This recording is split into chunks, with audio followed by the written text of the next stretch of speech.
فجأة السائل سحبني بالكامل، ما شفتش حاجة غير ظلام دامس.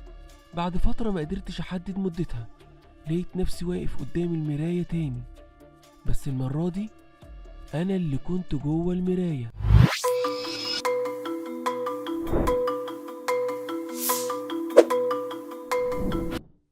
الغرفة رقم 13. اسمي شريف، صحفي تحقيقات في منتصف الثلاثينات.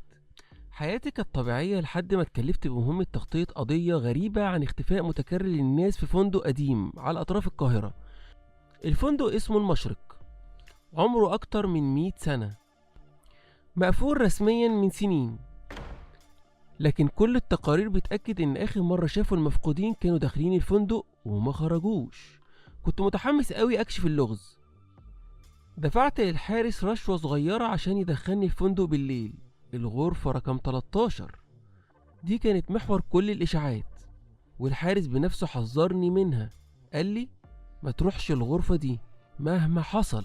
طبعا ما سمعتش كلامه، أنا صحفي وده شغلي. دخلت الفندق، الممرات كانت ضلمة والهدوء كان تقيل لدرجة إني حسيت إن صدري مخنوق. كل خطوة كانت بتصدر صوت خشب مكسور، كأن المكان نفسه عايزني أبعد.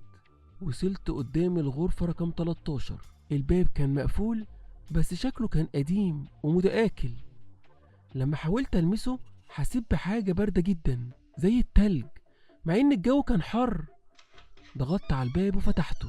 الغرفة كانت شبه فاضية، بس فيها سرير خشب مكسور ومراية كبيرة متربة على الحيطة. أول ما دخلت الباب اتقفل ورايا بصوت جامد.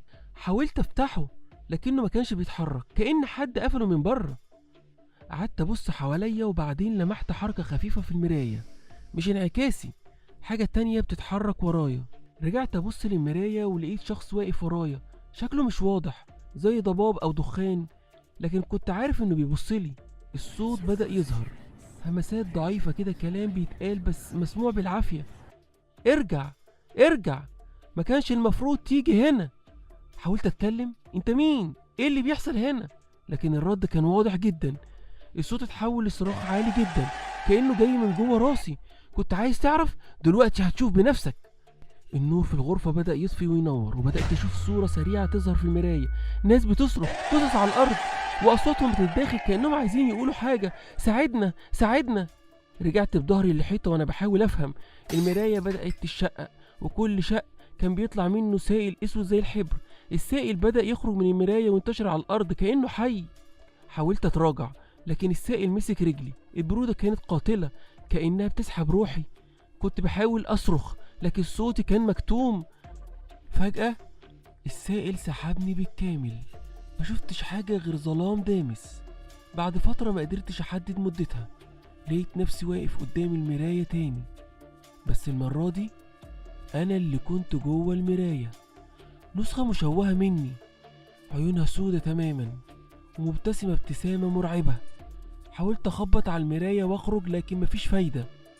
دلوقتي أنا محبوس هنا، بسمع أصوات جديدة بتقرب، حد تاني داخل الغرفة. الدور عليهم.